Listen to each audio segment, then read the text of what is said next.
मसूरी देहरादून विकास प्राधिकरण कार्यालय में विगत शनिवार से धरना प्रदर्शन कर रहे शिक्षित बेरोजगार संघ के सदस्य और मसूरी देहरादून विकास प्राधिकरण के अधिशासी अभियंता के बीच हुई वार्ता के बाद धरना स्थगित कर दिया गया है।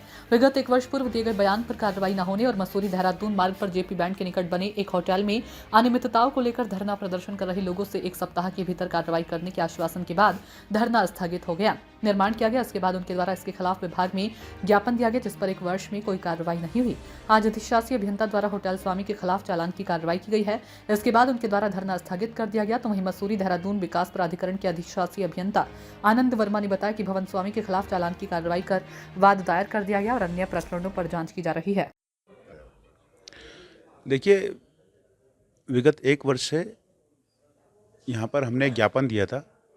सचिवालय में व्यवस्था अधिकारी द्वारा नियम कानूनों की धज्जियाँ उड़ाते हुए जो आवासीय निर्माण किया गया था, साथ में उसको फिर कमर्शलाइज इस्तेमाल किया जा रहा है। तो ज्ञापन दिए हुए 1 साल हो जाए, उस पर कोई कार्रवाई नहीं, जबकि इससे पहले हमने प्रेस कॉन्फ्रेंस की है, इस पर धरना प्रदर्शन किया है। आप पूरी मीडिया को पता होगा कि पालिका सभागार में जो हमारे माननीय मंत्री जी ने उस दिन आश्वासन दिया था कि इस पर कोई कार्रवाई होगी, पर दिनांक तक आज कोई कार्रवाई नहीं है। और परसों जब शनिवार को मैं यहाँ पे आया, मैंने पूछा कि आपने उस लेटर पे क्या कार्रवाई की है, तो उनके द्वारा क्या है कि हम इस पर काम कर रहे हैं। तो मैंने आपको कितना समय लगेगा, इन्होंने बोला हम सोमवार तक करेंगे। तो मैंने बोला हम सोमवार तक यहीं पर बैठे हैं, चाहे फिर हम मंगलवार लगा दीजिए। तो ये हमारी बात इनसे हुई थी और अभी तक उन्होंने कार्रवाई ये की है कि ये एक बहुत बड़ी जीत है। मैं इसे जीत तो नहीं कहूँगा, पर इतना कहूँगा कि इतने बड़े अधिकारियों के खिलाफ अगर पूरे इतने सालों से चालान नहीं कटा, अगर चालान की प्रक्रिया भी कोई कानून, मैं बोलता ना एफआईआर जो एक होती है, अगर वो जो आपका चालान की प्रक्रिया भी अगर आई है दस्तावेजों में, तो ये एक हमारी बहुत बड़ी जीत है जो हम पिछले 3 दिनों से यहाँ बैठे हैं। और अभी तो चालान कटा है, इसके बाद नेक्स्ट कार्रवाई के लिए भी हम शासन के ऊपर, प्रशासन के ऊपर दबाव बनाएंगे कि इसकी सीलिंग हो और इसका ध्वस्तीकरण का कार्य हो। कौन सी जगह है,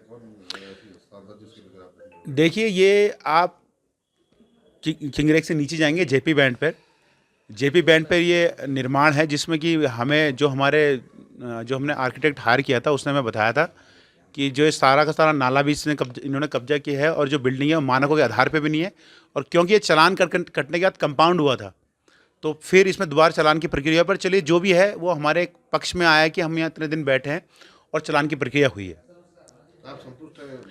देखिए, आप प्रशासन के सामने तो हम इतना बोल सकते हैं कि जितना उन्होंने चालान का पहला स्टेप तो उन्होंने कर दिया है चालान का, तो अगर नेक्स्ट स्टेप पे भी अगर हम इन्होंने कार्रवाई नहीं करी हमारी जल्दी, तो फिर इसके बाद इस मुद्दे को लेके और भी सारे मुद्दे हमारे संज्ञान में जो आए हैं, जो हमारी महिलाओं ने, जो हमारे लोगों ने फ़ोन कॉल करके और व्हाट्सएप करके हमें बताया कि उन सभी मुद्दों को लेके हम एक बड़ा आंदोलन और जन जागरण कार्यक्रम इसमें चलाने वाले हैं। क्योंकि हमारी महिलाएं आई थी जो कल यहाँ पर, उनको यही नहीं पता था कि एमडीडीए होता क्या है और एमडीडीए कार्यालय क्या है।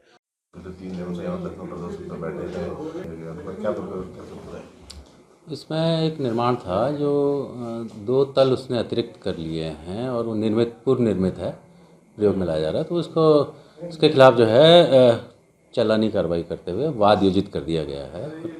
सुनवाई के उपरांत उस पर जो है प्रॉपर कार्रवाई हो जाएगी, कर दी है। सर, जैसे कि उन्होंने मांग की है उसके द्वारा कि जो आवासीय भवन पास होते हैं उसमें जो बोर्ड लग जाते हैं, तो उस पर विभाग द्वारा क्या कार्रवाई की जाएगी? इसकी कितने लोगों पर कार्रवाई की गई है? इस पे जांच अभी करा ली जाएगी और जो नियम के अनुसार कार्रवाई है वो की जाएगी।